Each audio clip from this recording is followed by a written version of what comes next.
नमस्कार। प्रादेशिक समाचार के साथ मैं पूनम करकट्टा। पहले मुख्य समाचार। गृह मंत्री अमित शाह ने राष्ट्रीय जनजातीय अनुसंधान संस्थान का किया उद्घाटन। कहा, यह संस्थान जनजातीय विकास में महत्वपूर्ण भूमिका निभाएगा। मुख्यमंत्री हेमंत सोरेन ने गृह, शिक्षा और वन पर्यावरण विभाग में रिक्त पड़े 55,500 से अधिक पदों के लिए भर्ती प्रक्रिया में तेजी लाने का दिया निर्देश। मांडर विधानसभा उपचुनाव के लिए नामांकन पत्रों की हुई जांच। 4 अभ्यर्थियों का पर्चा रद्द। 9 जून तक नाम लिए जा सकेंगे वापस। और देवघर एयरपोर्ट से जल्द शुरू हो जाएगी हवाई सेवा। इंडिगो विमान का ट्रायल रहा सफल। और अब समाचार विस्तार से। केंद्रीय गृह मंत्री अमित शाह ने कहा है कि राष्ट्रीय जनजातीय अनुसंधान संस्थान जनजातीय समुदाय के विकास में महत्वपूर्ण भूमिका निभाएगा। नई दिल्ली में भारतीय लोक सेवा संस्थान परिसर में नवनिर्मित राष्ट्रीय जनजातीय अनुसंधान संस्थान का उद्घाटन करते हुए आज राष्ट्रीय जनजातीय अनुसंधान संस्थान जो बना है वो इतना ही बड़ा कार्य है। 50 साल के बाद इसके योगदान को अगर कोई देखेगा तो उसको मालूम पड़ेगा कि मोदी जी की कल्पना क्या थी। अनेक प्रकार के 2 दर्जन से भी ज्यादा जनजातीय अनुसंधान संस्थान अलग अलग नाम से अलग अलग संस्थाओं के तत्वाधान में काम कर रहे हैं, मगर उसको राष्ट्रीय रूप से जोड़ने वाली कड़ी नहीं। श्री शाह ने कहा कि यह संस्थान 10 करोड़ रुपए की लागत से बनाया जा रहा है। उन्होंने कहा कि सरकार ने जनजातीय समुदाय के विकास के लिए कई कदम उठाए हैं और यह संस्थान नीतियां बनाने में सरकार की मदद करेगा। इस मौके पर जनजातीय कार्य मंत्री अर्जुन मुंडा ने कहा कि संस्थान से जनजातीय विकास में एक नया अध्याय शुरू होगा। शोध संस्थान राष्ट्रीय जनजातीय शोध संस्थान के रूप में एक नया अध्याय संस्थागत विकास, जनजातीय समाज, जनजातीय क्षेत्रों के लिए एक इंस्टीट्यूशनल डेवलपमेंट का नया अध्याय प्रारंभ हुआ है और जिसको आपने देखा 8 साल बेमिसाल और माननीय प्रधानमंत्री ने उद्धृत किया कि जनजातीय क्षेत्र और जनजातीय भाइयों के लिए किस तरीके से हमें देश में काम कर रहे हैं और काम करने की आवश्यकता है। मुख्यमंत्री हेमंत सोरेन ने गृह, शिक्षा और वन पर्यावरण विभाग में रिक्त पड़े 55,500 से अधिक पदों के लिए भर्ती प्रक्रिया में तेजी लाने का निर्देश दिया है। श्री सोरेन आज रांची स्थित झारखंड मंत्रालय में विभागीय पदाधिकारियों के साथ उच्च स्तरीय समीक्षा बैठक की अध्यक्षता कर रहे थे। मुख्यमंत्री ने गृह विभाग के 13,473, स्कूली शिक्षा विभाग में 38,000 और वन विभाग में विभिन्न श्रेणियों के रिक्त पड़े 4,051 पदों के लिए भर्ती प्रक्रिया में तेजी लाने का निर्देश दिया। आचार संहिता उल्लंघन मामले में मुख्यमंत्री हेमंत सोरेन ने अधिवक्ता के माध्यम से आज अदालत में अपना पक्ष रखा। मामले की सुनवाई एमपी एमएलए की विशेष अदालत में हुई। जज अनामिका किस्कू मामले की सुनवाई कर रही थीं। मुख्यमंत्री हेमंत सोरेन के अधिवक्ता ने अदालत से मुख्यमंत्री को सशरीर उपस्थित होने से छूट देने की मांग की, जिसे अदालत ने स्वीकार कर लिया है। राष्ट्रव्यापी टीकाकरण अभियान के तहत अब तक 194 करोड़ 27 लाख से अधिक कोविड रोधी टीके लगाए जा चुके हैं। पिछले 24 घंटों में 3,714 लोगों में संक्रमण की पुष्टि हुई। इस समय 26,976 रोगियों का इलाज चल रहा है। स्वस्थ होने की दर 98.72% है। हजारीबाग की उपायुक्त नैन्सी सहाय की अध्यक्षता में कोविड रोधी टीकाकरण अभियान को गति देने जिला स्तरीय कोविड टास्क फोर्स की बैठक हुई। बैठक में अभियान को गति देने 12 से 18 वर्ष और उससे अधिक उम्र के सभी लोगों को 100% टीकाकरण का लक्ष्य हासिल करने पर विचार विमर्श किया गया। केंद्रीय वित्त और कॉरपोरेट मामलों के मंत्री निर्मला सीतारमण ने कहा है कि नियामकों और अन्य संस्थाओं को चाहिए कि वे डिजिटलीकरण की अच्छी तरह जानकारी प्राप्त कर लें ताकि प्रौद्योगिकी का दुरुपयोग न हो। उन्होंने डिजिटलीकरण के संदर्भ में मजबूत तंत्र बनाने पर भी बल दिया। आजादी का अमृत महोत्सव के तहत कॉरपोरेट मामलों के मंत्रालय के विशेष दिवस समारोह का शुभारंभ करते हुए श्रीमती सीतारमण ने कहा कि भारतीय प्रतिस्पर्धा आयोग और राष्ट्रीय वित्तीय रिपोर्टिंग प्राधिकरण को निष्पक्ष तथा जवाबदेह होना चाहिए। राज्यपाल रमेश बैस को जगदीश प्रसाद झाबरमल टिबड़ेवाला विश्वविद्यालय की ओर से राजभवन रांची में आयोजित विशेष दीक्षांत समारोह में डीलिट की मानद उपाधि प्रदान की गई। इस मौके पर आयोजित समारोह को संबोधित करते हुए राज्यपाल ने कहा कि शिक्षा से ही किसी भी देश और समाज की उन्नति संभव है।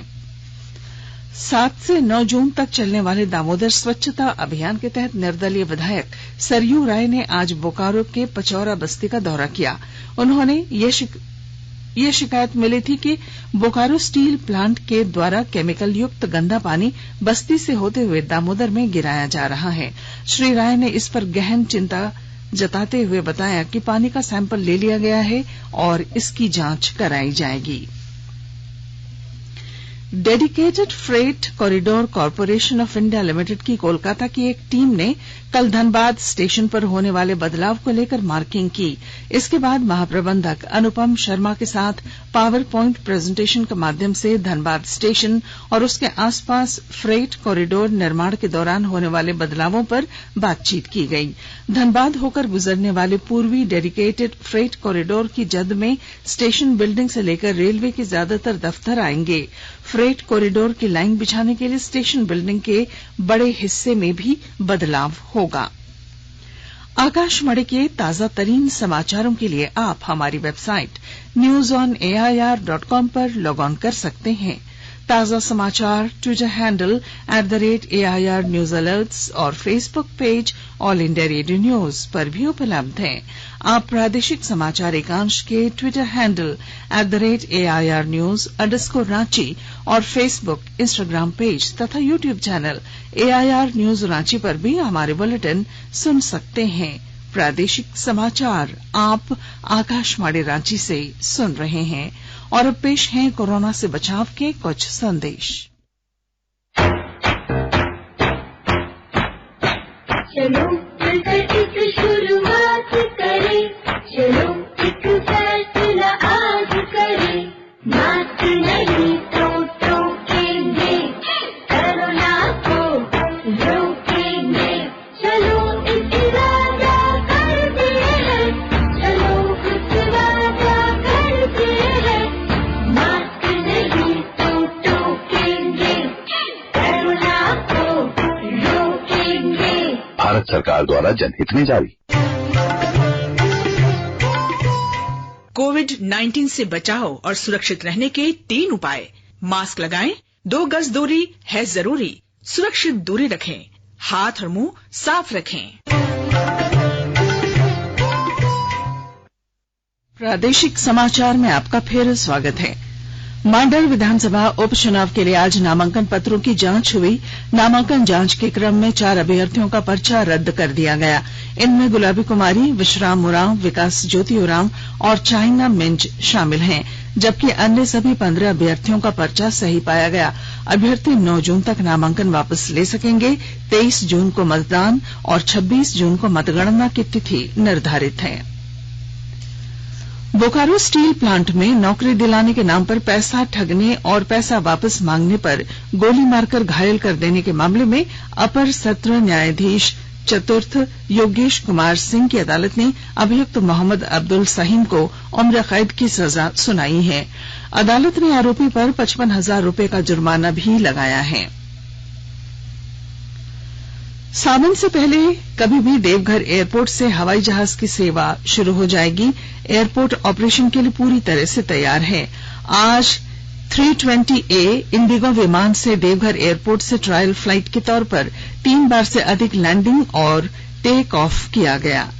देवघर एयरपोर्ट के निदेशक संदीप ढींगरा के अनुसार इंडिगो का 180 सीटर फ्लाइट ने आज ट्रायल किया। पिछले दिनों एयरपोर्ट अथॉरिटी ऑफ इंडिया के चेयरमैन संजीव कुमार ने भी देवघर एयरपोर्ट के निरीक्षण के बाद कहा था कि यह एयरपोर्ट ऑपरेशन के लिए तैयार है। देवघर एयरपोर्ट के रनवे की लंबाई करीब 2500 मीटर है और यह करीब 650 मीटर में फैला है। केंद्रीय नागर विमानन मंत्री ज्योतिरादित्य सिंधिया ने आज नई दिल्ली में पहली बार राष्ट्रीय वायु खेल नीति 2022 की घोषणा की। इस नीति का उद्देश्य वर्ष 2030 तक भारत को वायु खेल वाले प्रमुख देशों में शामिल करना है। इस नीति के माध्यम से aerobatics, ballooning, gliding, parachuting, powered aircraft और रोटरक्राफ्ट सहित 11 हवाई खेलों को बढ़ावा दिया जाएगा। इस अवसर पर श्री सिंधिया ने कहा कि इस नीति से देश में हवाई खेल गतिविधियों का एक मजबूत पारिस्थितिकी तंत्र तैयार होगा। उन्होंने कहा कि इस क्षेत्र में 1 लाख नौकरियों के सृजन में मदद मिलेगी और आने वाले वर्षों में राजस्व मौजूदा 100 करोड़ रुपए से बढ़कर 10,000 करोड़ रुपए हो जाएगा। श्री सिंधिया ने कहा कि इस नीति के जरिए हवाई खेल उपकरणों के घरेलू विनिर्माण को बढ़ावा मिलेगा। संक्षिप्त खबरें। मुख्यमंत्री हेमंत सोरेन ने आज रांची में राज्यसभा सांसद महुआ माझी ने मुलाकात की। मुख्यमंत्री से महुआ माझी की ये शिष्टाचार भेंट थी। जामताड़ा जिले में खनन विभाग की टीम ने मेहजाम और बिंदापाथर थाना क्षेत्र स्थित अजय नदी के विभिन्न बालू घाटों से अवैध ढंग से बालू उठाव करते हुए 18 ट्रैक्टरों को जब्त किया है। पलामू जिले के पाटन थाना क्षेत्र के सिमरा गांव में अवैध अंग्रेजी शराब की फैक्ट्री पकड़ी गई है। मौके से करीब 50 लीटर विदेशी शराब बरामद की गई है। इधर दुमका जिले के हंसडीहा थाना क्षेत्र के बढ़ेत गांव के निकट आज एक 407 मिनी ट्रक अनियंत्रित होकर पुल से नीचे गिरने से 2 व्यक्तियों की घटनास्थल पर ही मौत हो गई, जबकि 3 लोग गंभीर रूप से घायल हुए हैं। हॉकी। बेल्जियम और नीदरलैंड में आयोजित FIH हॉकी प्रो लीग के लिए 24 सदस्यीय भारतीय महिला हॉकी टीम आज देर रात बेल्जियम रवाना होगी। इस टीम में झारखंड के 3 खिलाड़ी निक्की प्रधान, सलीमा टेटे और संगीता कुमारी शामिल हैं। झारखंड की इन तीनों खिलाड़ियों में निक्की प्रधान खूंटी जिले की रहने वाली हैं, वहीं सलीमा टेटे और संगीता कुमारी सिमडेगा जिले की रहने वाली हैं। तीनों ही खिलाड़ी वर्तमान समय में रांची रेलवे में कार्यरत हैं और इन दिनों वे बंगलुरु राष्ट्रीय कैंप में हैं। वहीं से टीम के अन्य सदस्यों के साथ आज देर रात बेल्जियम के लिए वे रवाना होंगी। और अब अंत में मुख्य समाचार एक बार फिर। गृह मंत्री अमित शाह ने राष्ट्रीय जनजातीय अनुसंधान संस्थान का किया उद्घाटन। कहा, यह संस्थान जनजातीय विकास में महत्वपूर्ण भूमिका निभाएगा। मुख्यमंत्री हेमंत सोरेन ने गृह, शिक्षा और वन पर्यावरण विभाग में रिक्त पड़े 55,500 से अधिक पदों के भर्ती प्रक्रिया में तेजी लाने का दिया निर्देश। मांडर विधानसभा उपचुनाव के लिए नामांकन पत्रों की हुई जांच। 4 अभ्यर्थियों का पर्चा रद्द। 9 जून तक नाम लिए जा सकेंगे वापस। और देवघर एयरपोर्ट से जल्द शुरू हो जाएगी हवाई सेवा। इंडिगो विमान का ट्रायल रहा सफल। और इसके साथ ही आकाशवाणी रांची से प्रादेशिक समाचार का ये बुलेटिन समाप्त हुआ। नमस्कार।